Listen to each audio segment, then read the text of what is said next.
Guys morning आज चाहिँ अब ड्युटी जाने बेला भयो है। यसलाई चाहिँ स्वाटै काटिन्छ यसरी सर्लक्क। त्यसपछि के गर्ने, फेरि अर्को सेन्टरमै काटिन्छ सर्लक्क। त्यसपछि सर्लक्क चार चार हान्ने हो, दुई भागको। त्यसपछि अर्कोलाई नि चार हान्ने हो।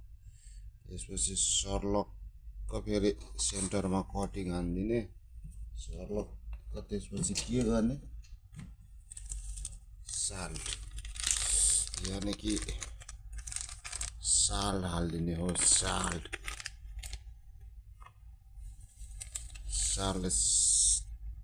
त्यो तरिकाले हालिदिने हो।